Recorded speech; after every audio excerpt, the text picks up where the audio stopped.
Redux का एक और मतलब रिडक्स के साथ लाइब्रेरी है या एक और फंक्शनैलिटी कह लें या प्रॉपर यूज केस कह लें, दैट इज मिडलवेयर या रिडक्स मिडलवेयर कह लें उसको, या यूं कह लें कि ठंक मिडलवेयर, THUNK ठंक।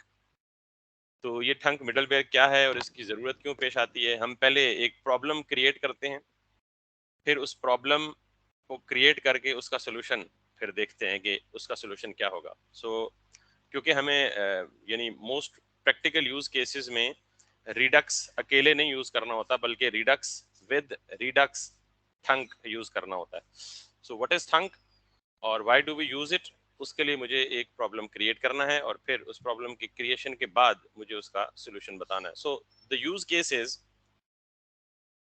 जहां भी हमने डाटा हमारा एम ये है या थीम ये है कि हमने अपनी एप्लीकेशन को जो डाटा प्रोवाइड करना है वो हमेशा थ्रू रिडक्स करना है। यानी हमने अपनी एप्लीकेशन का डाटा कहाँ रखना है? स्टोर में रखना है। डायरेक्ट किसी एप्लीकेशन में वो डाटा हमने यूज नहीं करना। क्यों स्टोर में रखना है? अब ये भी सवालात हो सकते हैं कि क्या स्टोर की जरूरत है या नहीं है। तो इसका जवाब मैं गालिबन पहले दे चुका हूं कि अगर आपकी ये रिक्वायरमेंट है कि आप अपने डेटा को शेयर करना चाहते हैं across the application, across the different components, तो then you need a state management library like Redux. अगर आपका ऐसा यूज केस नहीं है कि बहुत ज्यादा ग्लोबल डाटा शेयरिंग नहीं है आपकी एप्लीकेशन में, मतलब सिंपली एक या दो कंपोनेंट्स में ही डाटा पास करना है आपको, तो then you are not recommended actually, या then the use of Redux is not recommended. Then आप अपनी लोकल स्टेट मैनेजमेंट जो ट्रेडिशनल तरीका आपने पढ़ा है आप उसको ले लें, या फिर आप यूज कॉन्टेक्स्ट को ले लें। तो जो ये यूज कॉन्टेक्स्ट जो इनबिल्ट हुक है बेसिकली स्टेट मैनेजमेंट के लिए रिएक्ट के अंदर, हम जो यूज केस पढ़ रहे हैं, हम थोड़ा सा, मैंने आपको पहले भी बोला था रिडक्स पढ़ाते हुए कि इंटरमीडिएट या एंटरप्राइज या लार्ज स्केल एप्लीकेशंस के लिए रिडक्स को पढ़ रहे हैं, ठीक है। लार्ज स्केल एप्लीकेशन में ये मेक श्योर किया जाता है कि आपका तमाम डेटा जो है वो कहाँ पड़ा हो, कहाँ रिजाइड कर रहा हो, स्टोर में रिजाइड कर रहा हो, और फिर जिस कंपोनेंट को डाटा चाहिए वो कहाँ से एक्सेस करे? स्टोर से एक्सेस करे। इस सारी बात को मद्देनजर रखते हुए अगर मैं आपको अब ये बताऊं कि ये जो पूरी की पूरी एप्लीकेशन में मेरा डाटा डिस्प्ले हो रहा है, ये आ रहा है कहाँ से? एपीआई से। और एपीआई से आके मैं इसको कहाँ रख रहा हूँ या कहाँ स्टोर कर रहा हूँ? Basically I am storing it into the local state. यानी ये मेरी एपीआई है जो डाटा फेच करती है एक्सियोस से, डाटा फेच करके मुझे ये रिस्पॉन्स देती है, और रिस्पॉन्स को मैं क्या करता हूँ? रेस्ट डॉट डाटा, यानी जो भी एपीआई से डाटा आता है उसे मैं सेट प्रोडक्ट लोकल स्टेट में सेव करता हूँ, विच इज दिस वन। और फिर इस प्रोडक्ट्स में पूरी अरे ऑफ डाटा रिमोट एपीआई से आ जाता है, और मैं उसको क्या कर रहा हूँ? डायरेक्ट मैप लगा के उसमें से अपनी मर्जी का डाटा एक्सट्रैक्ट करके यहाँ पे रेंडर कर देता हूँ। तो that's the one way, but that's not the best way. क्यों? क्योंकि मैंने आपको कहा कि रिडक्स हमने क्यों पढ़ा है। अगर हमने डाटा को डायरेक्ट ही अपनी एप्लीकेशन में यूज करना है, तो अब इस केस में क्या होगा? अगर मुझे प्रोडक्ट से रिलेटेड डाटा कहीं और चाहिए तो मुझे वहां फिर क्या करना पड़ेगा? एपीआई कॉल्स करनी पड़ेंगी, या मुझे किसी दूसरे कंपोनेंट में शेयर करना है या भेजना है। तो बेहतर नहीं है कि मैं डायरेक्ट ये डाटा कहाँ से कहाँ पे स्टोर करूं? रिडक्स की स्टेट में स्टोर करूं, ना कि डायरेक्ट अपनी लोकल स्टेट में सेव करूं। तो ये एक केस सिनेरियो है जिसको मैं इंप्लीमेंट करने जा रहा हूँ। अब जब मैं इस केस सिनेरियो को इंप्लीमेंट करूंगा तो मुझे एक प्रॉब्लम आएगा। तो वो प्रॉब्लम क्रिएट करते हैं, जरा वो क्या प्रॉब्लम आएगा। सबसे पहली बात, लॉन्ग स्टोरी शॉर्ट, कि हमने एपीआई का डाटा रिडक्स के स्टोर में सेव करना है, डायरेक्ट लोकल स्टेट में सेव नहीं करना। क्यों करना है? शायद उसका जवाब अब मैं बार बार दे चुका हूँ। दोबारा अगर किसी को कंफ्यूजन है तो मुझसे इसके बाद भी पूछ सकता है, मैं उसको दोबारा एक्सप्लेन कर दूंगा। Let's go ahead. और मैंने आपको कहा था कि जब भी सर किसी चीज, जी जी, सर मुझे बता दें दोबारा। सॉरी। सर दोबारा बता दें प्लीज़, वो अजान हो रही थी इसलिए मैंने वॉल्यूम कम कर दिया था। अच्छा, मैं अब तो खैर वीडियो रिकॉर्डिंग में भी चला गया होगा। मुझे बता देते मैं रुक जाता। तो क्योंकि जब यहाँ अजान होती है मैं वैसे ही रुक जाता हूँ असल में। प्रॉब्लम, सर सॉरी, इशू ये है, मैंने आपको ये बोला है कि अभी हम एपीआई से डाटा ला रहे हैं तो हम उसे कंज्यूम कैसे कर रहे हैं? कि एपीआई से हमें डाटा मिलता है प्रोड्स में, ये हमें प्रॉमिस देता है, हम प्रॉमिस से डाटा एक्सट्रैक्ट करके रेस्ट डाटा को लोकल स्टेट में सेट करते हैं। This set product is the setter function of my local state which has been declared using use state। तो मैं जो एपीआई से डाटा वापस मुझे मिलता है मैं उसको डायरेक्ट कहाँ सेट करता हूँ? लोकल स्टेट में सेट करता हूँ, विच इज प्रोडक्ट्स।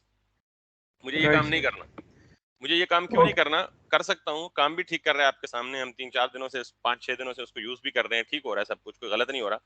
लेकिन अगर मुझे इन तमाम प्रोडक्ट्स का डेटा या इनमें से किसी एक प्रोडक्ट का डेटा या इनमें से पूरे प्रोडक्ट्स या पूरी अरे की लेंथ को कहीं रिफ्लेक्ट करवाना है, मिसाल के तौर पे मैं आपको कहूँ जी कि टोटल कितने आइटम्स आ रहे हैं वहां पे, अरे की लेंथ काउंट करके दें, तो मुझे क्या करना पड़ेगा, मैं सपोज करता हूँ कि जितने आइटम्स हैं वो सारे के सारे किधर शो करें, हेडर में शो करें, तो फिर मुझे मजबूरन इस अरे की लेंथ कैलकुलेट करवा के ये लेंथ वाली स्टेट कहाँ शेयर करनी पड़ेगी, हेडर कंपोनेंट में या नेव बार कंपोनेंट में भेजनी पड़ेगी।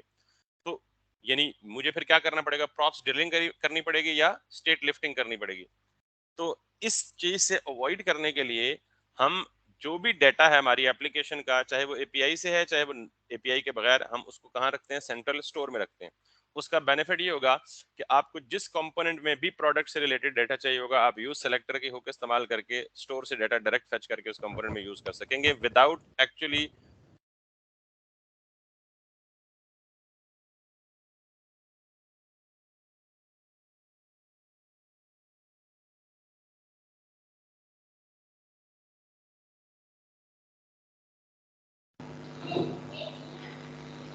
हेलो,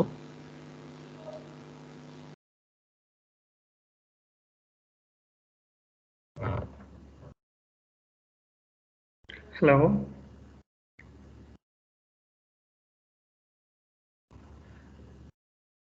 हेलो, हेलो,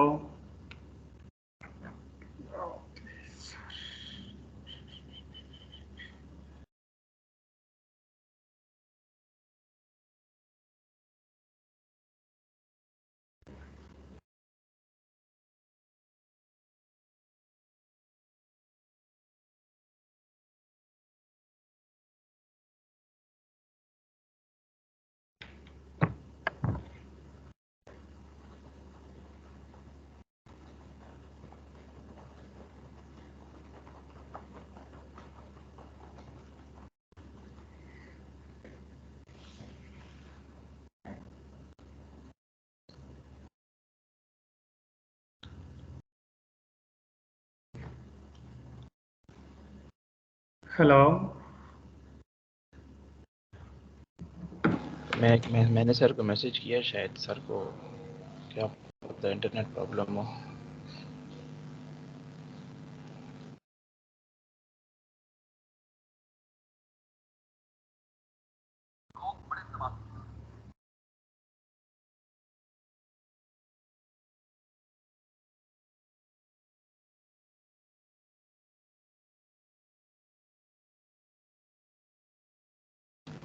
बिलाल भी मीटिंग एंड हो गई है? जी मेरी आवाज आ रही है?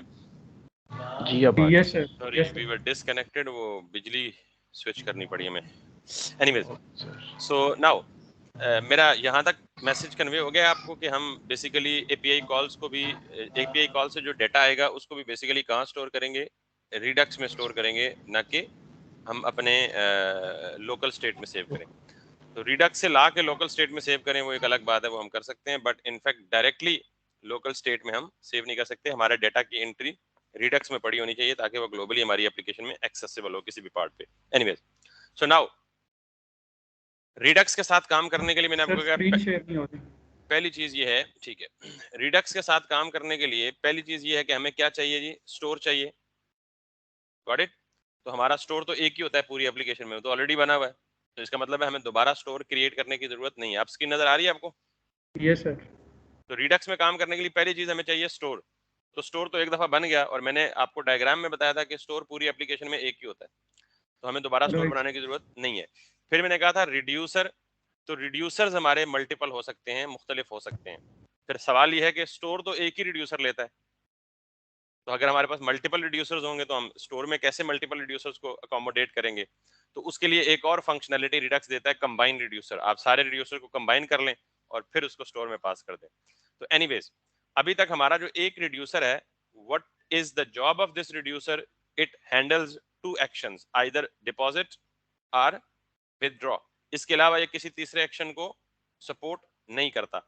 तो हमें अब एक रिड्यूसर बनाना है, जो रिड्यूसर क्या करेगा, एपीआई से कॉल करके हमें डेटा फेच करके देगा। So here comes the problem and then I'll tell you the solution. मैं यहाँ पे एक बनाता हूँ जी, चूंकि मुझे प्रोडक्ट गेट करने हैं तो मैं क्या करता हूँ जी, प्रोडक्ट रिड्यूसर .js। अब रिड्यूसर जो भी हो, इसके अंदर जो रिड्यूसर की शक्ल है वो सेम होगी। सो मैं इसको कॉपी करता हूँ और प्रोडक्ट रिड्यूसर में पेस्ट कर देता हूँ टाइम बचाने के लिए। ठीक, इसको नाम दे दें आप product reducer instead of account reducer. मैंने पहले आपको बिल्कुल काउंटर सादा सी एग्जांपल से इसलिए समझाया कि आपको पूरे रिडक्स का फ्लो और आर्किटेक्चर समझ आ जाएगा। अगर आपको कल वाली कहानी सारी समझ आ गई है तो आज वाला लेक्चर बिल्कुल स्मूथ जाएगा, अदरवाइज फिर आपको प्रॉब्लम्स होंगे। सो मैंने कहा जी प्रोडक्ट रिड्यूसर, अब इसकी जो इनिशियल स्टेट है that is not suppose to be a balance. Initial state क्या होनी चाहिए, ये हम कैसे अंदाजा कर सकते हैं, जब हमें ये अंदाजा होगा कि हमारी एपीआई से आने वाली फाइनल शेप कैसी है। तो एपीआई हमें क्या देगी, अरे देगी। अरे किस पे मुश्तमिल होगी, अरे ऑफ प्रोडक्ट्स यानी अरे ऑफ ऑब्जेक्ट्स होंगे। तो इसका मतलब ये है कि मैं यहाँ बैलेंस की जगह क्या लिखूंगा, प्रोडक्ट्स, और इनिशियल स्टेट क्या रखनी है मुझे, एक एम्प्टी अरे। और जिस तरह मैं लोकल स्टेट सेव करता हूँ ना कि इनिशियली एम्प्टी अरे है, जब एपीआई रिस्पॉन्स ला के लेके वापस आएगी तो वो इस एम्प्टी अरे को पॉपुलेट या अपडेट कर देगी with all the products brought by the API response. So again shape बिल्कुल सेम है, मैंने स्टेट और दिस टाइम मैंने इसकी इनिशियल वैल्यू एक ऑब्जेक्ट दिया और उस ऑब्जेक्ट के ऊपर प्रोडक्ट्स और प्रोडक्ट्स की वैल्यू में एक एम्प्टी अरे दे दी। ठीक है, आप इसको यूं भी कर सकते हैं जी, कोई मसला नहीं है। इनिशियल स्टेट मैंने खुद कहा है कि जैसे आप चाहें आप वैसे कर सकते हैं, यानी ऑब्जेक्ट के बगैर आप यूं एम्प्टी अरे दे दें, स्टेट इक्वल्स टू एम्प्टी अरे। ठीक है, but this is the normally you can say a standard way of doing it, like या यूं कह लें कि मेरा अंदाज है ये करने का कि मैं ऑब्जेक्ट के अंदर रखता हूँ हर चीज को। एनीवेज, यहां तक क्लियर है। अब यस सर। Yes sir. हमारे जो एक्शंस होंगे वो डिपॉजिट और विड्रॉ तो नहीं होंगे। तो एक्शंस क्या हैं, मैं कहता हूं जी ऑल प्रोडक्ट्स या गेट ऑल प्रोडक्ट्स प्रोडक्ट्स, और मैं सिर्फ एक एक्शन ही रखता हूं फिलहाल, क्योंकि हमने क्या करना है, सिर्फ एपीआई से प्रोडक्ट्स को गेट करना है, फेच करना है, और फेच करके क्या करना है, हमने अपडेटेड स्टेट रिटर्न करनी है। तो अपडेटेड स्टेट क्या होगी, मैंने कहा था कि जो स्टेट की इनिशियल शक्ल होगी रिटर्न भी उसी शक्ल में होना चाहिए। तो इनिशियल शक्ल क्या है इसकी, ऑब्जेक्ट है। So what I M returning is object. उस ऑब्जेक्ट के अंदर क्या रिटर्न कर रहा हूं, प्रोडक्ट्स, गॉट इट। और इस प्रोडक्ट की वैल्यू क्या होनी है, वो वैल्यू तो पेलोड में आनी है। मेक सेंस और नॉट, यानी जो इनिशियल स्टेट थी उसकी जो शक्ल थी वो एक ऑब्जेक्ट थी, तो मैंने रिटर्न क्या किया, एक ऑब्जेक्ट। इस ऑब्जेक्ट के अंदर एक की थी जिसका नाम क्या था, प्रोडक्ट। तो इनिशियली एम्प्टी अरे थी, तो मैंने वही की प्रोडक्ट्स की। तो जब एक्शन डॉट पेलोड में कोई डाटा आएगा तो इस प्रोडक्ट एम्प्टी अरे को वो रिप्लेस कर देगा with this data that will come as a response of an API. कहां से आएगा रिस्पॉन्स वो देखता हूं आगे, अगली लॉजिक है। यहां से बात, यहां तक क्लियर हो गई बात। अब यस यहाँ एक sir. Problem yes sir. Create होगा और इसको जरा गौर से समझना है कि फिर इस प्रॉब्लम के बाद ठंक सोल्यूशन है, जो ठंक मिडलवेयर है, वो क्यों एक्शन में आता है। अब ये जो एक्शन डॉट पेलोड है ना, इसकी जगह अगर मैं फिलहाल एक्शन डॉट पेलोड ना करूं, बल्कि मैं क्या कहूं कि जब भी ये एक्शन ट्रिगर हो, कहीं से भी ये एक्शन कॉल हो, तो मैं क्या करूं, क्योंकि मैंने कहा कि मैं एपीआई का जो डेटा है, एपीआई की कॉल यहां नहीं करूंगा, बल्कि एपीआई का डेटा कहां सेट करूंगा, रिडक्स स्टोर में सेट करूंगा। तो रिडक्स स्टोर में सेट करने के लिए जरूरी है कि जब भी ऑल प्रोडक्ट्स का एक्शन कॉल हो तो पहले क्या हो, एपीआई रिक्वेस्ट जाए, एपीआई का रिस्पांस लेके आए। Let me do that.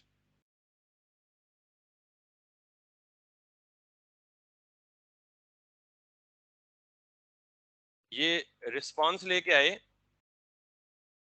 और इस रिस्पांस को अब सेट प्रोडक्ट के बजाय ये क्या करे, मैं यहाँ पे एक वेरिएबल ले लेता हूँ। यूं समझें कि इसको मैंने rest dot data, by default ये रिटर्न होता है ना, तो इस रिटर्न का मतलब ये है, दो तरीके हैं, या तो आप सिंपली ये कर लें डेटा और इसको कर लें data equals to rest dot data. तो ये डेटा आपको जो अवेलेबल होगा इसको आप यहाँ रख दें। Make sense. अगली यस बात ये सर। है कि normally API calls are suppose to be asynchronous. ये बात बड़ी इंपॉर्टेंट है बेटा। Normally API calls are asynchronous. आपको पता है सिंक्रोनस और एसिंक्रोनस लॉजिक कहां लिखी जाती है? जहां भी डिलेड फंक्शनैलिटी हो, यानी जहां रिस्पांस के आने का पता ना हो या कॉम्प्लेक्स कंप्यूटेशन या कैलकुलेशन करनी हो किसी फंक्शन ने, तो हम उस फंक्शन को क्या कर लेते हैं? एसिंक रख लेते हैं। आपको आइडिया है एसिंक और सिंक का, या मैं इसको जरा एक्सप्लेन कर दूं थोड़ा सा? सर एक्सप्लेन करते हैं दरअसल। ऑलराइट, मेरे पास लेट्स सपोज एक फंक्शन है, फंक्शन कॉल है टेस्ट, दूसरी फंक्शन कॉल है test1, तीसरी फंक्शन कॉल है test2 और चौथी फंक्शन कॉल है test3। Make sense? Normally this function is going to take 5 seconds. Suppose this function is going to take 8 seconds, क्योंकि इन फंक्शंस के अंदर कोई कॉम्प्लेक्स कंप्यूटेशन हुई हुई है। लेट्स सपोज, वैसे तो आपको पता है आपका कंप्यूटर मिली सेकंड से भी कम टाइम में काम करता है। एक फंक्शन एग्जीक्यूट होने में मिली सेकंड भी बहुत बड़ा टाइम है कंप्यूटर के लिए, नैनो सेकंड्स पे काम करता है। तो अगर कोई फंक्शन 5 सेकंड ले रहा है तो इसका मतलब ये बहुत कॉम्प्लेक्स कंप्यूटेशन हो रही है उसके अंदर। और अगर कोई 8 सेकंड ले रहा है तो इसका मतलब बस हो जाओ, कंप्यूटर की जुबान में 8 second is like a huge time. Yes. तो अगर मैं यहाँ पे लेट्स सपोज तीसरा फंक्शन है, ये लेगा जी 1 सेकंड, और ये जो आखिरी फंक्शन है ये लेगा फॉर एग्जांपल 5 मिली सेकेंड्स। अब technically JavaScript by nature synchronous programming है। I repeat, JavaScript by nature synchronous है।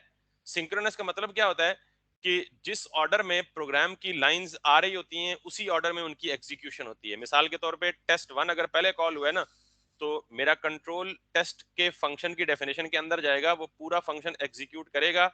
जब वो रिटर्न हो करेगा कंट्रोल, तो फिर test1 कॉल होगा। यानी इसका मतलब है कि फंक्शन test1 को चलने के लिए कितने सेकंड इंतजार करना पड़ा? 5 सेकंड इंतजार करना पड़ेगा। फिर test1 के अंदर कंट्रोल जाएगा, तो जब तक ये अपनी पूरी एग्जीक्यूशन फिनिश नहीं कर पाता, test2 के पास कंट्रोल नहीं आएगा और वो नहीं चल पाएगा। तो इसका मतलब ये है कि test2 को एग्जीक्यूट होने के लिए 8 और 5 13 सेकंड इंतजार करना पड़ेगा। इसी तरह test2 जब तक अपनी एग्जीक्यूशन खत्म नहीं करेगा, test3 नहीं चलेगा। तो इसका मतलब test3 जिसको सिर्फ 5 मिली सेकंड चाहिए थे, लेकिन उसकी बारी आने के लिए उसको कितने सेकंड इंतजार करना पड़ा? 14 सेकंड इंतजार करना पड़ा। तो ये किस वजह से होता है? ये जो नेचर ऑफ प्रोग्रामिंग है या सिंक्रोनस नेचर ऑफ प्रोग्रामिंग है, वो ये कहती है कि स्टेटमेंट्स आर एग्जीक्यूटेड या functions are called exactly in an order in which they appear in programming. ठीक है, अजान मुझे इसको कंटिन्यू करते हैं।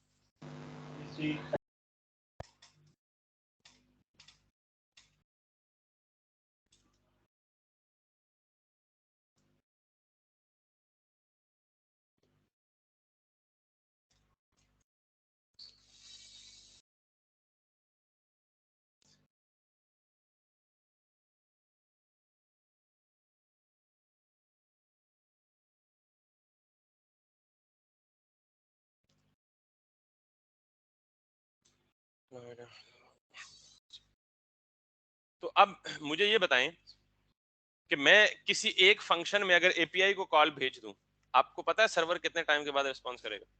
कोई पता नहीं। सम टाइम हो सकता है सर्वर 1 सेकंड में रिस्पॉन्स कर दे, सम टाइम हो सकता है सर्वर 3 सेकंड ले। बहुत सी चीजों पे डिपेंड करता है ना। आई मीन नेटवर्क बैंडविड्थ पे डिपेंड करता है, सर्वर रिस्पॉन्स टाइम पे डिपेंड करता है, नेटवर्क स्पीड वगैरह पे डिपेंड करता है। You never know कि when you are going to make an API call to the server, you never know how long is it going to take.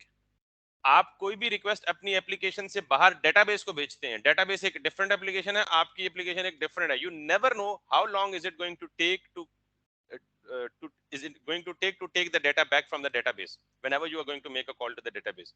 So this is what, अगर आप synchronous वे में इन चीजों की implementation करेंगे तो क्या होगा? आपकी एप्लीकेशन हॉल्ट रहेगी। अब मुझे आप ये बताएं, कोई वेब पेज आप ओपन करें और आप 14 सेकंड तक इंतजार करना पड़े, तो रुकेंगे आप उधर? आप कहेंगे दफा करो, मैं किसी और वेबसाइट पे जाता हूँ। I mean this is the huge problem with synchronous nature of programming. So that's why another concept comes into play, and that is called asynchronous. अब asynchronous क्या कहता है? asynchronous कहता है कि आप इस फंक्शन को कॉल करो, जब आपको लगे कि ये फंक्शन ज्यादा टाइम ले रहा है तो आप इसको क्या बना दो, एसिंक्रोनस बना दो। एसिंक्रोनस का मतलब ये है कि अगर ये फंक्शन एसिंक्रोनस है तो if it is taking longer तो ये एग्जीक्यूशन को हॉल्ट नहीं करेगा, ये इस फंक्शन को एक थ्रेड में मूव कर देगा सेपरेट और अगले फंक्शन पे कॉल भेज देगा। If next function is asynchronous, वो इसको हॉल्ट या ब्लॉक या रोकेगा नहीं, वो अपनी एग्जीक्यूशन कंटिन्यू करेगा एक सेपरेट लूप में।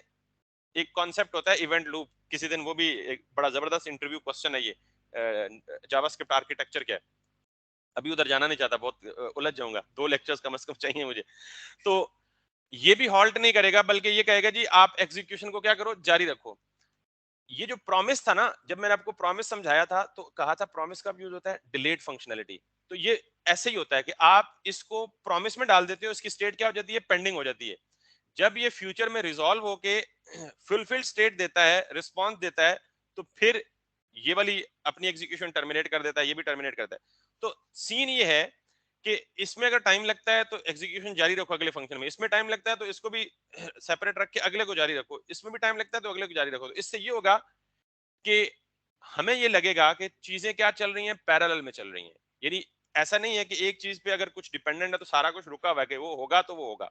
अब मुझे ये बताएं कि ये चीज मैं आपको अगर प्रैक्टिकली यहां पे बताऊं कि अगर मेरा एपीआई का रिस्पांस डिलेड है तो क्या मैं यूआई को भी लोड ना करूं? यानी क्या सफेद पे जाना चाहिए? भाई एपीआई का रिस्पांस तो किसने लोड करना है, दरमियान वाले कंपोनेंट में। तो हेडर फुटर तो लोड होने चाहिए और दरमियान में भी लोडर चलना चाहिए। बिल्कुल ऐसा तो नहीं है कि व्हाइट पेज आ जाए और आप हाथ बांध के देखते रहें जी रिस्पांस आएगा तो फिर आगे चलेंगे, इस तरह तो यूजर ऑब्वियसली ब्रेक करके चला जाएगा। सो दिस इज वाई कि यहां हम क्या चला देते हैं, लोडर चला देते हैं कि जब इसका रिस्पांस वापस आएगा तो हम डिस्प्ले कर देंगे भाई होल्ड ऑन। और टॉप पे बाकी जितने भी वेब पेज के कंपोनेंट्स हैं वो हॉल्ट नहीं होते, वो ब्लॉक्ड नहीं होते, वो नॉर्मली एग्जीक्यूट हो जाते हैं। तो this is what I am trying to actually simulate कि अगर कोई ऐसा फंक्शन जिसको सबसे टाइम कम चाहिए तो वो इंतजार नहीं करेगा 15 सेकंड या 14 सेकंड, वो क्या करेगा एसिंक्रोनस वे में एग्जीक्यूट होता जाएगा। और जब जिसको एसिंक्रोनस कॉल गई थी उसका रिस्पांस वापस आएगा तो वो रिस्पांस हमें मिल जाएगा और हम उसको डायरेक्टली यूआई में रिफ्लेक्ट कर देंगे। This is in a nutshell, I mean brief description of synchronous fashion or asynchronous fashion, या synchronous programming और asynchronous programming। ये जो promises हमने पढ़े हैं ना, promises are implemented just to take the charm of asynchronous nature। clear? तो ये जो Yes, प्रॉमिस sir. है यूं समझे कि प्रॉमिस इंटरनली एसिंक्रोनिसिटी या एसिंक्रोनिसिटी को इंश्योर करता है। that's the whole scenario। I hope ये समझ आ गया होगा। अब यहां मैं क्या चाह रहा था, ये बेसिकली जहां भी प्रॉमिस हो समझे क्या हो रहा है, एसिंक्रोनस प्रोग्रामिंग हो रही है। अब ये प्रॉमिस है तो ये क्या करेगा, प्रॉमिस बेसिकली एसिंक्रोनस। अगर मैं आपको यहां पे जरा एक चीज देखिएगा, जब किसी भी चीज को एसिंक्रोनस बनाना हो ना, किसी भी फंक्शन को, तो नॉर्मली, अच्छा एक चीज और, एसिंक का वेट हमने पढ़ा नहीं पढ़ा? अच्छा अगर No, हम ये sir. चाहते हैं कि हम, जाहिर है इस स्टेट में डाटा कब लोड होगा, जब इस डाटा में डाटा आएगा, और इस डाटा में डाटा कब आएगा, जब हमारी एपीआई की कॉल क्या होगी, सक्सेसफुल होगी। तो हम नॉर्मली क्या करते हैं, क्योंकि जब तक इसमें डाटा पॉपुलेट नहीं होगा तब तक आगे कोई काम नहीं हो सकेगा, तो इसलिए हम नॉर्मली जब एपीआई को कॉल करते हैं तो हम एक लफ्ज इस्तेमाल करते हैं, अवेट का। क्या लफ्ज इस्तेमाल करते हैं, अवेट का, कि यार ये वो सेंसिटिव पार्ट है, अगर ये कामयाब नहीं होगा तो हमें डाटा नहीं मिलेगा, डाटा नहीं मिलेगा तो स्टेट में डाटा नहीं जाएगा। तो हम क्या करते हैं, इसको अवेट कर लेते हैं। अवेट का मतलब वेट। वंस अगेन, अब जहां भी आप अवेट यूज करेंगे, लेट्स सपोज मैं अगर दिखाऊंगा आपको तो ये एरर देगा, एक यहां नहीं तो कंसोल में एरर देगा।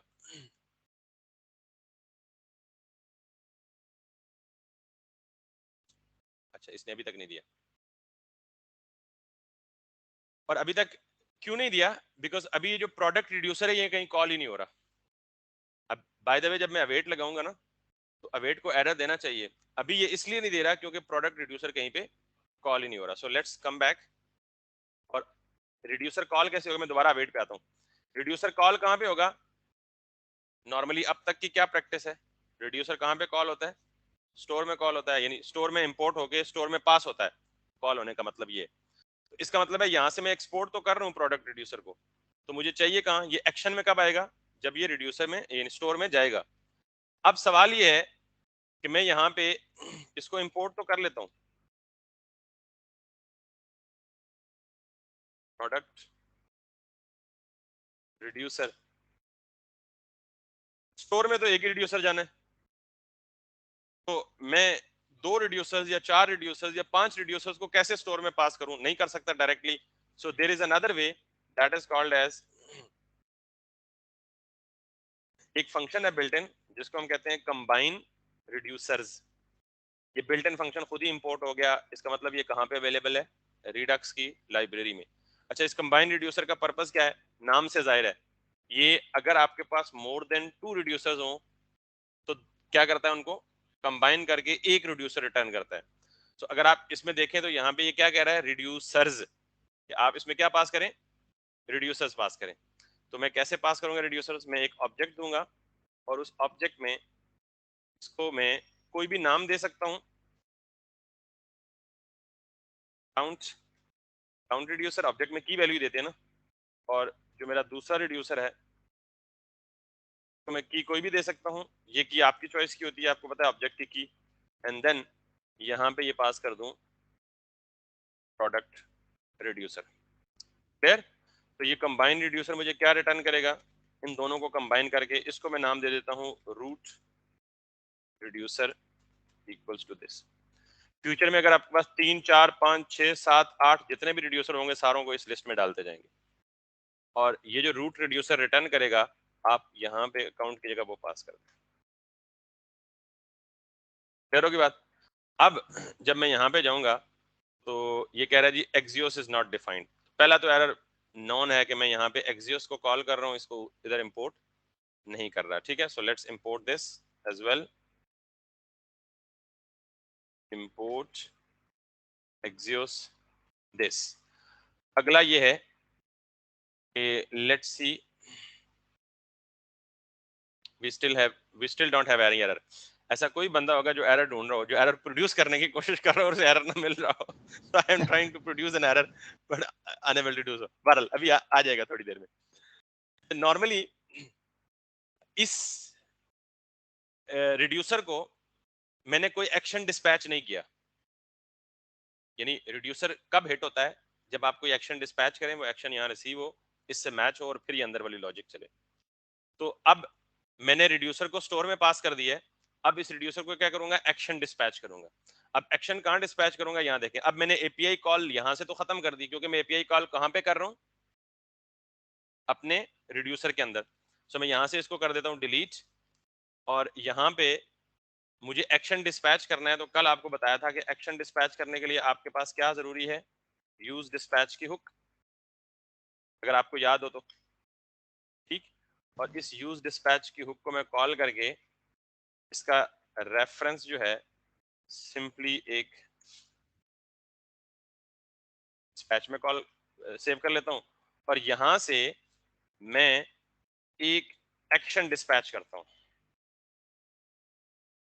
कौन सा एक्शन डिस्पैच करता हूं, जो कि बेसिकली क्या करेगा, यहां जाएगा ऑल प्रोडक्ट्स, और जब ऑल प्रोडक्ट्स को एक्शन डिस्पैच होगा तो ये वाली लॉजिक चलेगी, और ये वाली लॉजिक चलेगी तो यहां से इसको क्या करना चाहिए, रिस्पॉन्स फेच करके डाटा को पॉपुलेट या लोड करना चाहिए।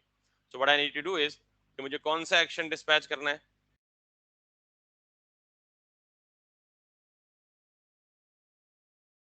here, so now why it is giving error, okay, type।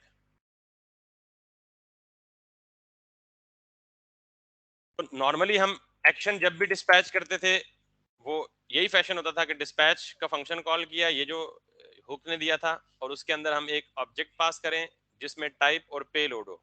अभी पेलोड हम यहाँ से तो नहीं पास करेंगे, क्योंकि यहाँ से टाइप भेजेंगे तो ये ऑटोमेटिकली ऑल प्रोडक्ट्स को कॉल करेगा, ये एपीआई का रिस्पॉन्स लेगा, जो डाटा मिलेगा उस वेरिएबल में सेव करके वही एज अ पेलोड यूज करेगा। क्लियर होगी ये बात?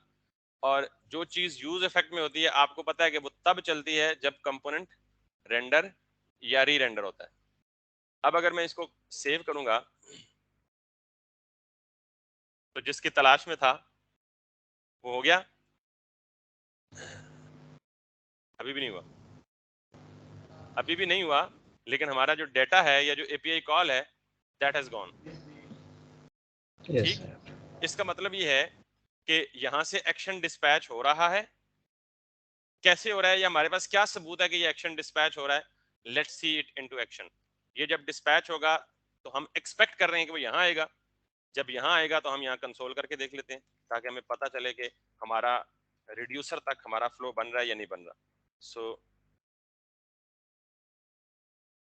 फ्रॉम इनसाइड द रिड्यूसर, अब अगर कंसोल पे ये आ गया फ्रॉम इनसाइड द रिड्यूसर, तो इसका मतलब ये है कि हम प्रोडक्ट रिड्यूसर के अंदर आ चुके हैं, हमारा फ्लो ठीक है। So can you see this from inside the reducer? इसका मतलब ये फ्रॉम इनसाइड द रिड्यूसर यहाँ पे है। ठीक, इसका मतलब रोला इससे पीछे नहीं है, रोला इससे आगे है। Yes sir. क्लियर? तो नॉर्मली अब रोला इससे आगे क्या है हम वो भी देख लेते हैं। लेट्स सी कि हम इसको यहाँ पे कंसोल करके देखते हैं डेटा आ रहा है या नहीं आ रहा। So console dot log rest dot data, let's see. मतलब डेटा भी हमारे पास आ रहा है, यहाँ तक भी हमारा काम ठीक चल रहा है। So what we need to do is कि हम इसको इसके अंदर वेरिएबल में सेव नहीं करते, बल्कि इसको हम ये कर देते हैं DATA। मतलब पता है क्या है? Dot then call back function में अगर रिटर्न की स्टेटमेंट ना लिखी हो तो डिफॉल्ट रिटर्न होता है ना, तो वो रिटर्न होकर डेटा को किधर सेव कर देगा? यहाँ पे सेव कर देगा। ठीक है, और देन लेट्स सी कि हम ये कर सकते हैं या नहीं कर सकते। ये डेटा अब प्रोडक्ट्स में गया या नहीं गया, that is again the question. तो हम पहले यहाँ पे इसको कंसोल करके देख लेते हैं कि क्या हमारे पास डेटा आ रहा है या नहीं आ रहा। Console dot log. अच्छा, ये सारा तरद्दुद मैं इसलिए कर रहा हूँ कि मैं एरर क्रिएट करने की कोशिश कर रहा हूँ अदरवाइज ये इतना कॉम्प्लेक्स नहीं है या इतनी वो चीज नहीं है। तो इसने मुझे क्या दिया बेसिकली, प्रॉमिस। मुझे डॉट देन करके फिर इसमें से प्रॉमिस निकालना पड़ेगा। उसकी वजह ये है कि मैंने डॉट देन के रिजल्ट को वेरिएबल में सेव किया है। तो मैंने क्या कहा था, डॉट देन के वेरिएबल को जब भी आप सेव करेंगे तो वो क्या रिटर्न करेगा? आपको प्रॉमिस रिटर्न करेगा। सो हम ये तरीका हमें कामयाब नहीं होगा। तो हम कुछ इसी किस्म का काम यहाँ पे करते हैं कि यहाँ डिफॉल्ट रिटर्न करवाने के बजाय हम क्या कर देते हैं, बॉडी बना लेते हैं।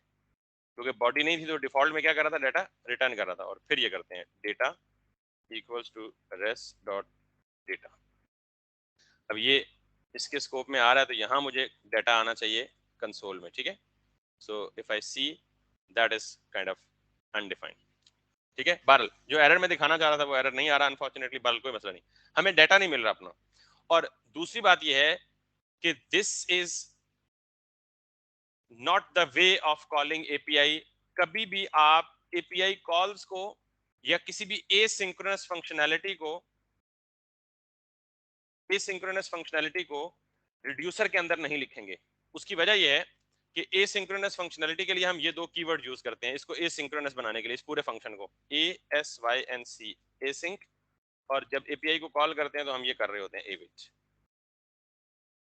किसी भी फंक्शन को एसिंक्रोनस बनाने का ये तरीका होता है कि आप अगर किसी एक्सटर्नल रिसोर्स को कॉल कर रहे हैं तो उसके स्टार्ट में क्या लगा दें, अवेट। अवेट तब तक नहीं चलेगा जब तक जिस फंक्शन के अंदर अवेट लगा हुआ है वो फंक्शन खुद एसिंक ना हो। तो मैंने इसलिए उस फंक्शन के स्टार्ट में, ये कॉल बैक फंक्शन यहाँ से स्टार्ट हो रहा था ना, उसके स्टार्ट में मैंने एसिंक लगा दिया और एपीआई कॉल के स्टार्ट में क्या लगा दिया, अवेट लगा दिया। रिडक्स ये कहता है कि आप रिड्यूसर को एसिंक्रोनस नहीं बना सकते। ये रिडक्स की रिस्ट्रिक्शन है कि reducers are always supposed to be synchronous. अब मैंने इस रिड्यूसर को एसिंक बनाने की कोशिश की तो I do have this error. Got it? ये एरर किस वजह से है? ये एरर मैंने इस फंक्शन को एसिंक्रोनस बनाया इस वजह से। अगर मैं ये हटा दूं वो एरर नहीं आएगा।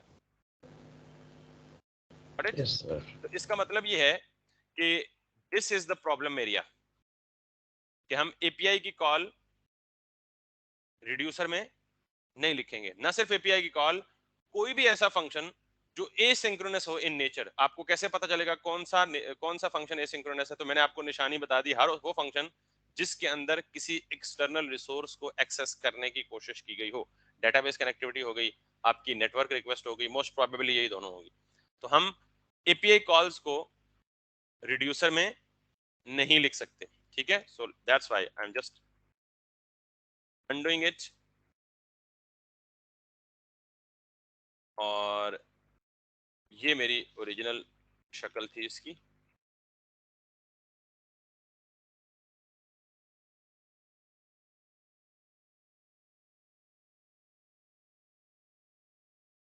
आजा वापस भाई।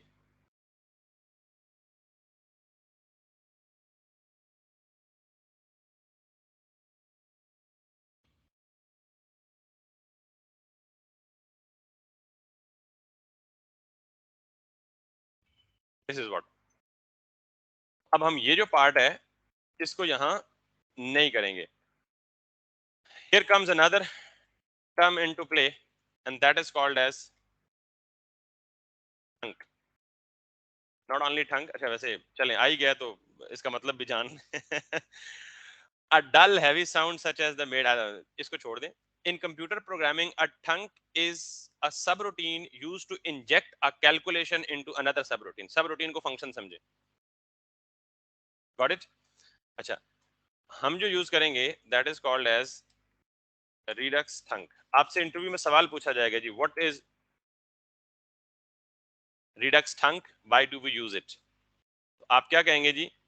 redux tongue redux में asynchronous लॉजिक को परफॉर्म करने के लिए इस्तेमाल होता है। I repeat, redux tongue redux के अंदर asynchronous लॉजिक परफॉर्म करने के लिए इस्तेमाल होता है। या इसको जरा अल्फाज उल्टे कर दें, हम redux के अंदर async लॉजिक परफॉर्म नहीं कर सकते, तो async लॉजिक अगर redux में कहीं रिक्वायर्ड हो तो उसके लिए फिर हम क्या करते हैं? redux tongue मिडलवेयर को इस्तेमाल करते हैं। Why it is middleware और what is middleware इसको मैं थोड़ी देर में डायग्राम से एक्सप्लेन करता हूँ बड़े अच्छे से, लेकिन tongue is a middleware. Got it? अच्छा, इसकी भी एक बड़ी जबरदस्त किस्म की डायग्राम है, जरा पहले उस पर चलते हैं।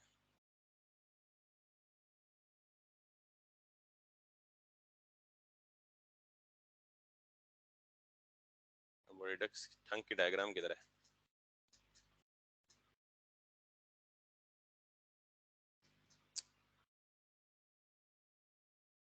redux asy async logic।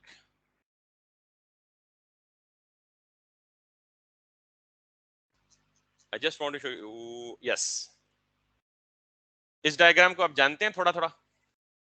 Yes sir. सारा नहीं जानते आप, इसमें थोड़ी सी एडिशन हुई है, कहीं गेस कर सकते हैं कहाँ पे? मतलब कि स्टोर में जाने से पहले सर वो मिडलवेयर में। ये एडिशन हुई है। Yes sir. And this is what I'm going to explain. Before explaining it practically, let's have its theory. सबसे पहले अभी तक हमने ये कहा था जी कि UI से एक एक्शन ट्रिगर होगा, सॉरी एक इवेंट ट्रिगर होगा, इवेंट हैंडलर उसके अगेंस्ट किसी एक्शन को डिस्पैच करेगा, और ये एक्शन इससे पहले डायरेक्ट कहाँ जाता था? स्टोर के अंदर रिड्यूसर में। अब वहां नहीं जाएगा, बल्कि अब ये हमारा एक्शन कहाँ जाएगा? एक मिडलवेयर के अंदर। ये middleware is nothing but a function.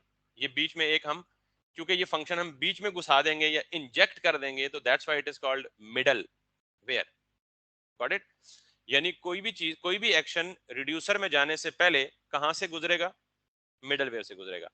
अब ये मिडलवेयर क्या है? मैंने बता दिया, ये एक स्पेशल किस्म का फंक्शन है, ये नॉर्मल फंक्शन नहीं है। ये एक, याद रखिएगा, it's a special kind of function. जैसे हुक्स क्या है? फंक्शन ही है, लेकिन ये आम फंक्शन से थोड़ी वक्री है, स्पेशल काइंड ऑफ फंक्शन है। उनके रिटर्न रिजल्ट्स डिफरेंट होते हैं, फिर उनका बिहेवियर थोड़ा सा डिफरेंट होता है कि यूआई में डायरेक्टली चीजों को रिफ्लेक्ट करते हैं। This is a middleware special function. अच्छा, ये मिडलवेयर क्या करता है? Middleware is responsible to make third party API calls. कि अब हम जो एपीआई कॉल अभी हम रिड्यूसर के अंदर करने की कोशिश कर रहे थे वो नहीं करेंगे, बल्कि हम वो एपीआई कॉल किसके जरिए करेंगे? मिडलवेयर के जरिए करेंगे। तो मिडलवेयर कॉल करेगा किसको? एपीआई को। ये एपीआई है, ये जो रिस्पांस देगी एपीआई वो वापस कहां आएगा? दोबारा हमारे मिडलवेयर में, और फिर हम मिडलवेयर से फिर डिस्पैच करेंगे स्टोर की तरफ। यानी पहले हमारे पास कितने दफा डिस्पैच होता था? एक दफा डिस्पैच होता था। यूआई से डिस्पैच हुआ, डायरेक्ट कहां गया? रिड्यूसर के अंदर। अब यूआई से डिस्पैच हुआ, कहां गया? मिडलवेयर में।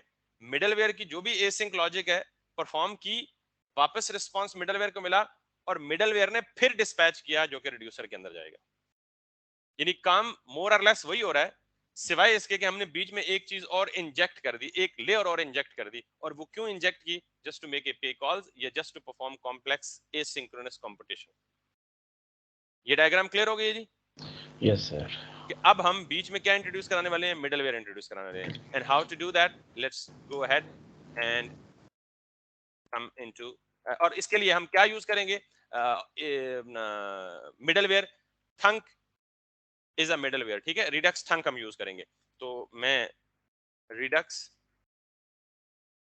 बेटा अगर इस पे आपको 3-4 दिन भी लगाने पड़े ना, तो ये कॉन्सेप्ट इंटरव्यू फंसाता आपको यहीं पे, अगर आप किसी एडवांस कंपनी में इंटरव्यू देंगे तो इसको जरा बेशक 3-4 दिन लग जाए, लेकिन इसको छोड़ना नहीं है जब तक आपको सही क्लियर समझ ना आए। बेशक मुझसे बार बार पूछते रहें। This is basically writing logic with thunks and we are going to do that. Thunk है क्या? The word thunk is a programming term that means a piece of code that does some delayed work. Do you know API call is a delayed work? It doesn't give you the immediate response, it will take some time. So that's why we perform, acha fir rather than execute some logic now, we can write a function body or code that can be used to perform the work later. For Redux especially, thunks are pattern of writing functions with the logic inside that can interact with the Redux stores, dispatch and get state method वगैरह वगैरह। अच्छा, cutting the story short, आपको सबसे पहले क्या करना है? थंक को यूज करने के लिए थंक को इंस्टॉल करना है, because this is again another library जो कि तो मैं इसको क्या करूंगा, पहले इसको इंस्टॉल करूंगा। और कहाँ से इंस्टॉल करूं भाई? कमांड दे दे, कहाँ से मिलेगी कमांड?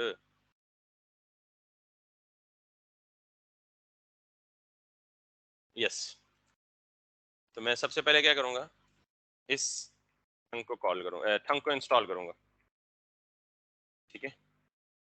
सो थंक को मैंने इंस्टॉल किया, sorry npm i redux thunk।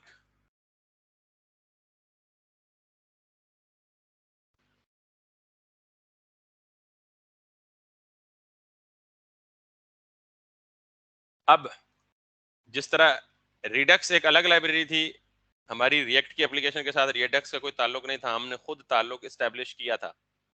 इसी तरह ये जो थंक है ये एक सेपरेट लाइब्रेरी है, इसका हमारे रिडक्स से कोई ताल्लुक, तो हम वो ताल्लुक बनाएंगे। पहले इन दोनों को आपस में क्या करेंगे? लिंक करेंगे।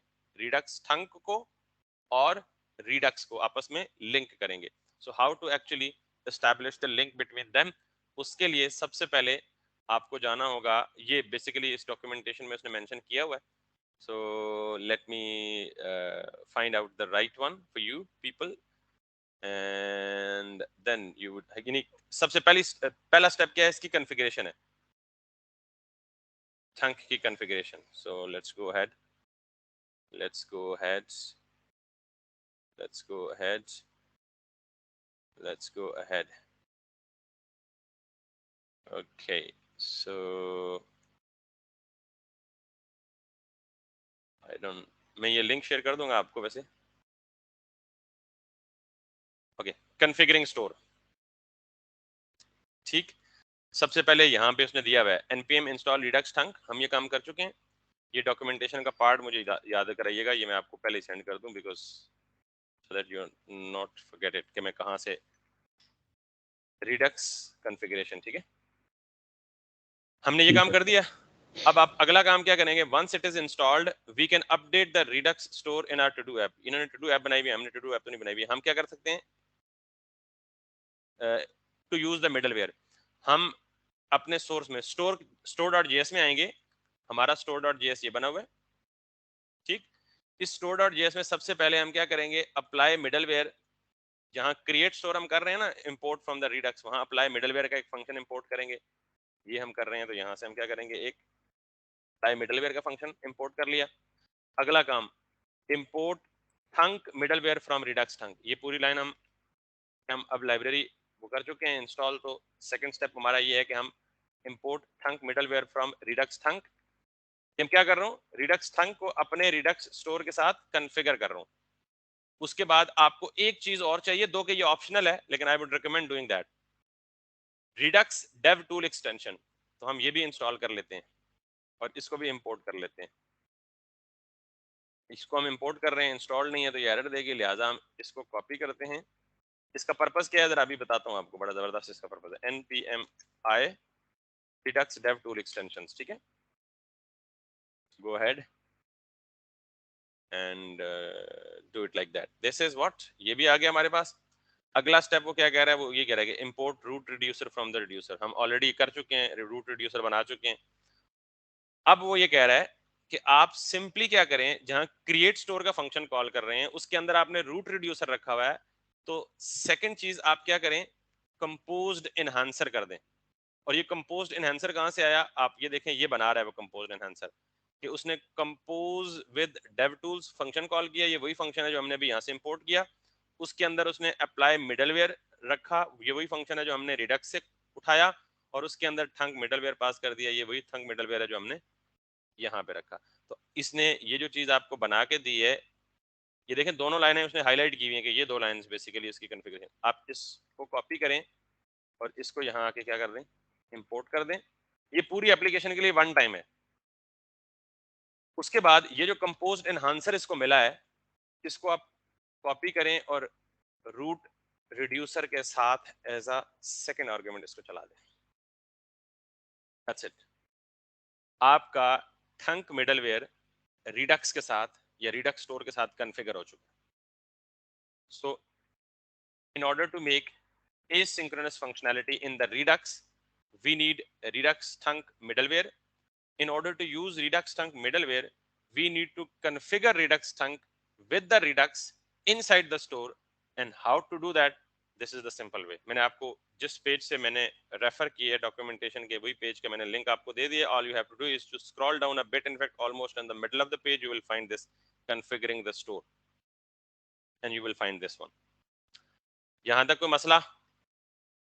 नो सर, ओके मसले कल होंगे सर इंशाल्लाह।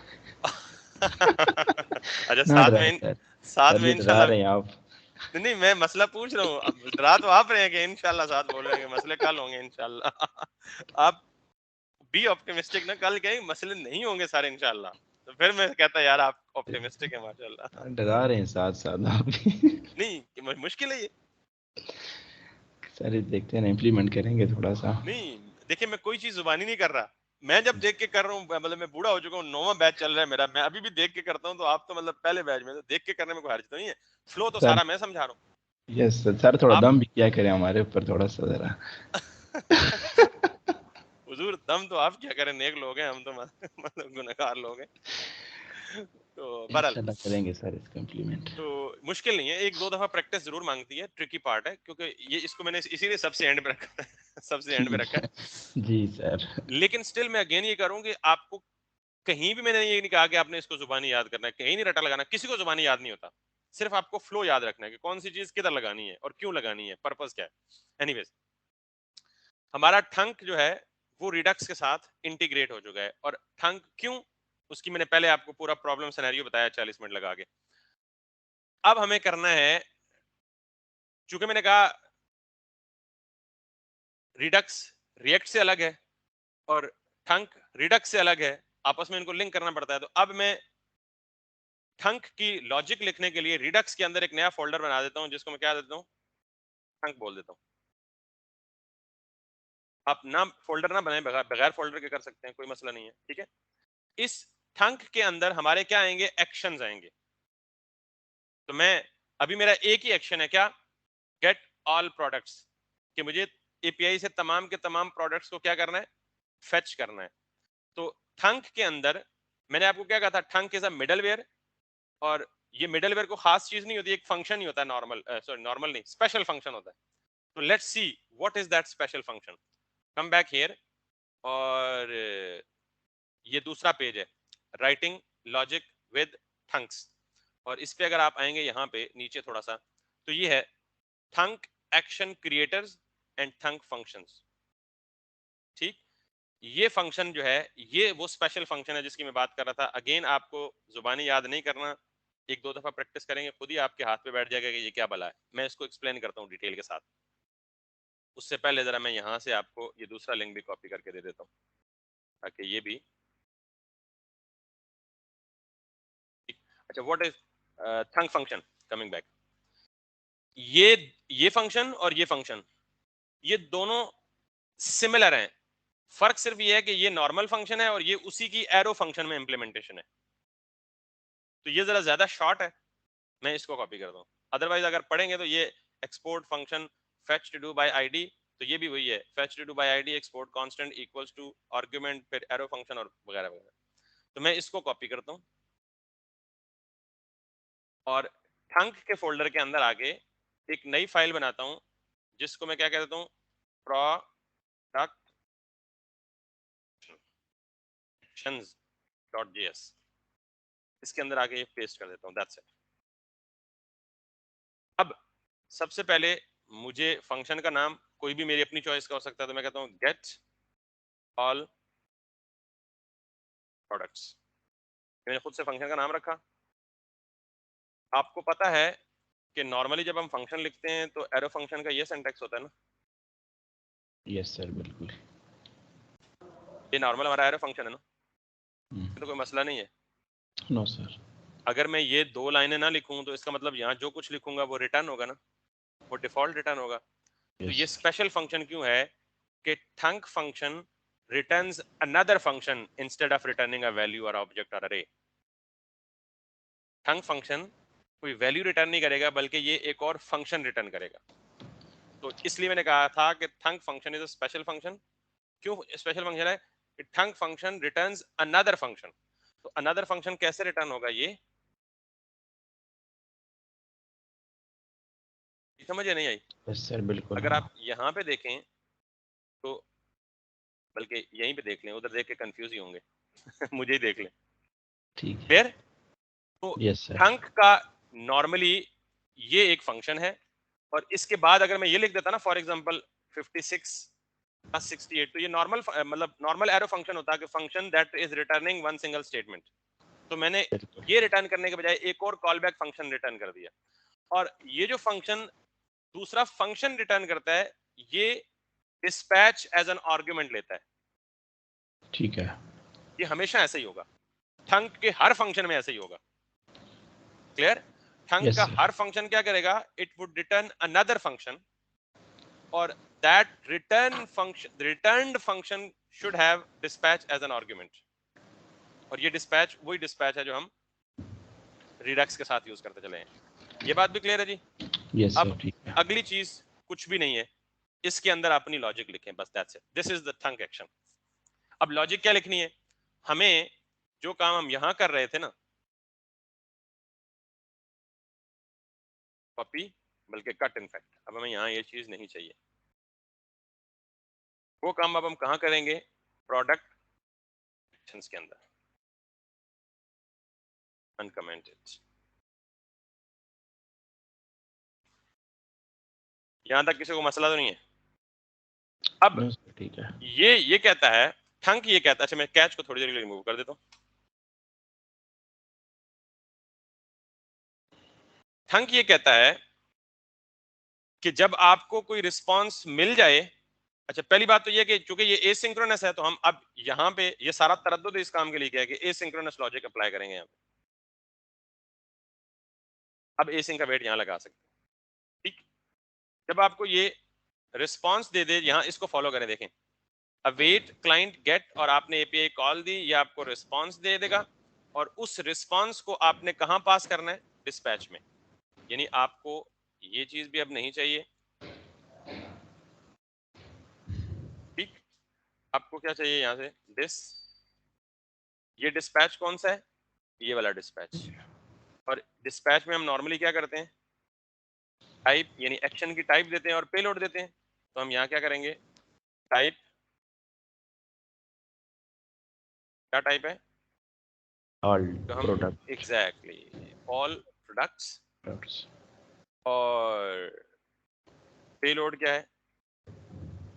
ये जो डाटा लेके आएगा, डाटा। हाँ, एग्जैक्टली प्रोड्स। यस सर, एपीआई से जोड़। हाँ।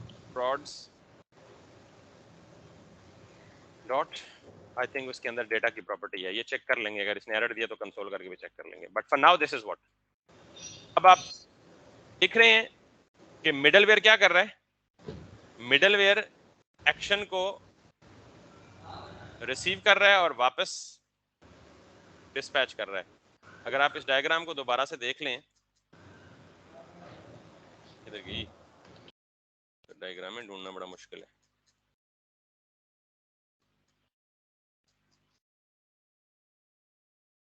गालिबन इधर है, ये तो यही है, गेटिंग स्टार्टेड पे यहाँ भी नहीं है, ये भी नहीं है, पता नहीं किधर गई। लिंक से चले, ठीक है, लिंक से वैसे वो लिंक था उसमें, डायग्राम वाला लिंक शेयर किया मैंने उसे। यस सर, बिल्कुल किया। अच्छा चले, बहरहाल अब आपने देखा था कि यहाँ से एक डिस्पैच हो रहा था, मिडलवेयर को आ रहा था, तो मिडलवेयर एपीआई को कॉल करके वापस क्या कर रहा था, एक एक्शन डिस्पैच कर रहा था। तो अब एक डिस्पैच इधर और दूसरा डिस्पैच यहाँ से मिडलवेयर जो डिस्पैच करेगा ये अब किधर जाएगा, रिड्यूसर में जाएगा। अब सवाल ये है कि ये फंक्शन कॉल कहाँ करेंगे, अब कॉल करेंगे तो ये सारी कहानी चलेगी ना। इस फंक्शन को यहाँ से एक्सपोर्ट तो हो ही रहा है ऑलरेडी, इस फंक्शन को हम स्टोर को क्लोज कर देते हैं, रिड्यूसर को भी क्लोज कर। अब ये देखिए रिड्यूसर में जो भी एक्शन में डाटा आएगा, और वो एक्शन में डाटा कहाँ से आएगा, यहाँ से पेलोड prods.data, वो हमें मिलेगा रिड्यूसर में, और हम यहाँ पे एक्शन डॉट पेलोड करके प्रोडक्ट्स में अवेलेबल हो जाएगा। So let's close this as well. Product actions को कॉल कहाँ पे करेंगे, यहाँ हम कॉल कर रहे थे, यानी प्रोडक्ट्स हमें कहाँ चाहिए, यहीं पे चाहिए ना। तो सबसे पहले यहाँ जब यूज इफेक्ट चलेगा तो हम चाहेंगे कि यूज इफेक्ट जब भी चले तो इंपोर्ट गेट ऑल प्रोडक्ट्स, ये मैंने कहाँ से इंपोर्ट किया, अभी जो खुद रिडक्स के अंदर ठंक के अंदर प्रोडक्ट एक्शंस में लिख के आया, ठीक है। और दूसरा हमारे पास डिस्पैच ऑलरेडी है, तो हम क्या करेंगे, डिस्पैच, अब हमें डिस्पैच क्या करना है, get all products, that's it. Axios is not defined, ये गालिबन इधर एक्सियोस को हम कॉल कर रहे हैं और इसको हमने डिफाइन नहीं किया। Import Axios from Axios, everything is okay. अब जरा प्रॉब्लम समझें, मुझे डायग्राम की जरूरत पड़ेगी ताकि मैं आपको डायग्राम से मैच करके बताऊं, जो चीज एक्सप्लेन की है वही चीज डिफरेंस ना हो इसमें। यस, पहला डिस्पैच कौन कर रहा है, आपका यूआई। फर्स्ट डिस्पैच कौन कर रहा है, वो डिस्पैच कहां जा रहा है, मिडलवेयर कॉल किसको कर रहे हैं, एपीआई से रिस्पांस आ रहा है, तो जो रिस्पांस आ रहा है वो किधर जाएगा, दोबारा डिस्पैच होगा। लेट मी रिपीट, ये कौन सा कंपोनेंट है, होम का, तो ये यूआई है ना, तो यूज इफेक्ट में पहला डिस्पैच हो रहा है, तो ये डिस्पैच होके किधर जा रहा है, मिडलवेयर के, हाँ मिडलवेयर। गेट ऑल प्रोडक्ट किधर डिफाइन है, मिडलवेयर में। जब ये यहां आएगा तो यहां आके एपीआई कॉल पे, एपीआई पे कॉल जाएगी, रिस्पांस वापस आएगा, और उस रिस्पांस को फिर ये क्या करेगा, डिस्पैच करेगा, और ये डिस्पैच किधर जाएगा, रिड्यूसर के अंदर जाएगा, इस रिड्यूसर के अंदर जाएगा, और इस रिड्यूसर के अंदर एक्शन में वो मैच करेगा कि क्या ऑल प्रोडक्ट्स एक्शन है, डेफिनेटली है ऑल प्रोडक्ट्स एक्शन, और साथ में पेलोड आ रहा है, बिल्कुल आ रहा है, तो पेलोड को वो यहाँ पे प्रोडक्ट्स में असाइन कर देगा। मेक सेंस, यहाँ तक किसी को मसला तो नहीं है। अब हम अगर आते हैं तो हमारे पास कोई एरर नहीं होना चाहिए, ठीक। और एक चीज और देखिएगा, ये जो चीज, जिस चीज के बारे में मैं कह रहा था ना, बड़ी इंटरेस्टिंग चीज है, वो ये है, ये जो आपने काम किया है ना स्टोर को सेटअप करते वक्त, एक तीर से दो शिकार हो गए हमारे। ये जो आपने काम किया ना, composed enhancer, composed with dev tools और अप्लाई मिडलवेयर, ये बेसिकली हमें रिडक्स की स्टेट ट्रैकिंग के लिए, यहाँ पे अगर कंसोल पे जाएंगे तो यहाँ पे रिडक्स की एक ब्राउजर की एक्सटेंशन आपको इंस्टॉल करनी पड़ेगी, इस पे जाएंगे तो ये आपको रिडक्स की पूरी स्टेट की ट्रैकिंग दे देता है। यानी अब देखें, मेरे यूआई पे तो कुछ भी डिस्प्ले नहीं हो रहा, क्योंकि यूआई पे मैंने अभी स्टोर से लेके डिस्प्ले कराया ही नहीं है, लेकिन रिडक्स में डाटा आ चुका है, पहुंच चुका है।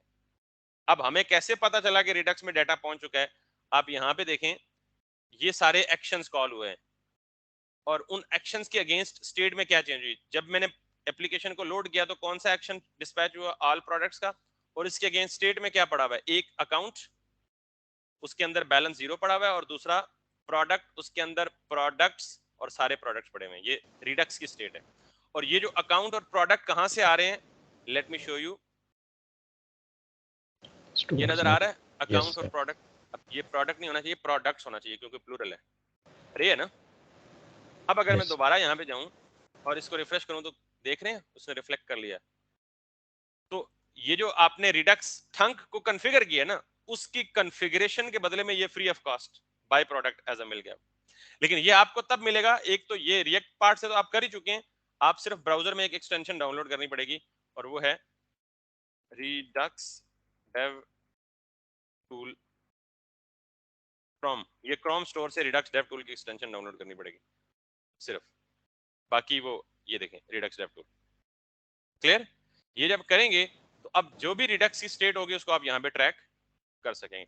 अब मुझे ये बताएं कि मैंने क्या किया, जो ही मेरा होम का कंपोनेंट लोड हुआ, इसने एक एक्शन भेजा ठंक को, ठंक ने एपीआई कॉल की, वहां से रिस्पांस लाया, फिर उसने डिस्पैच किया रिड्यूसर को और रिड्यूसर ने सारा डाटा हमें लोड करके स्टोर में दे दिया जो हम यहाँ से देख रहे हैं।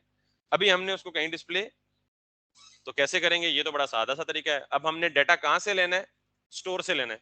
स्टोर से लेने का क्या तरीका है, यूज सेलेक्टर, कल वाली याद है ना?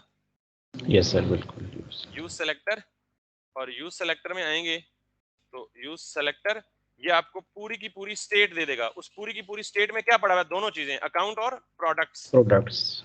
आपको क्या चाहिए, स्टेट डॉट प्रोडक्ट्स चाहिए। अगर आपको अकाउंट चाहिए तो स्टेट डॉट अकाउंट कर लें, कोई और रिड्यूसर चाहिए तो स्टेट डॉट वो कर लें, सारा कुछ यूज सेलेक्टर में अवेलेबल है।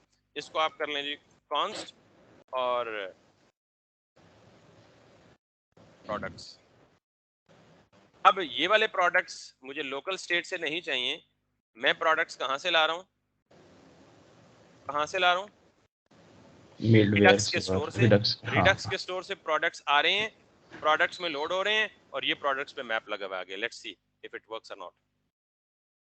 There is still an error and let me check what is an error. products.map is not a function। इसका मतलब ये है कि प्रोडक्ट्स में डाटा लोड नहीं हो रहा, यानी मेरे रिमोट ये रिडक्स के स्टोर से मैं डाटा गेट नहीं कर पा रहा। क्यों नहीं गेट कर पा रहा, लेट्स सी, जरा देखिएगा। ये इसलिए बेनिफिशियल है। अच्छा पहले मैं जरा इसको कमेंट कर लूं और मैं वापस आता हूं। यानी मुझे क्यों नहीं, मैं रिफ्रेश किया, स्टोर में डाटा आ गया, तो मैंने जब किया स्टेट डॉट प्रोडक्ट्स तो उसने मुझे क्या दिया, ये प्रोडक्ट्स दिया, लेकिन इसके अंदर फिर एक प्रोडक्ट्स पड़ा हुआ है। तो मुझे क्या करना है, state dot products dot products. Yes sir. या तो ये कर लें कि आप,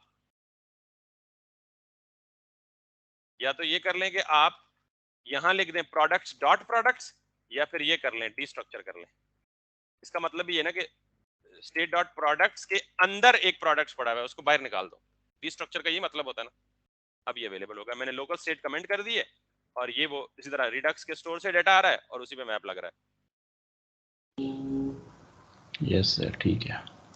This is the proper professional way of fetching data from API, loading it into the store and getting it from the store, displaying it on the page।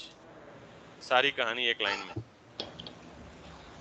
Bilal पे मुझे बड़ी वो हो रही है तशवीश के, क्या मसला है, बोल नहीं रहे आज? सर मैं देख रहा हूँ बस, अभी उस तरह से समझ नहीं आ रहा सही। तो इसीलिए तो कह रहा हूँ, बोल क्यों नहीं रहे आप? क्या चीज समझ की कोशिश कर रहा हूँ। अच्छा तो पहले खुद कोशिश करेंगे या कल फिर मुझे बताएंगे, या अभी कुछ सर मैंने आपको बताइए ना जो बात, ये वही वाली कहानी है। रिकॉर्डिंग को सर कोई नहीं स्टॉप कर दे, फिर थोड़ी बात करते हैं। जी जी जी बोले, अब रिकॉर्डिंग हो गई है स्टॉप।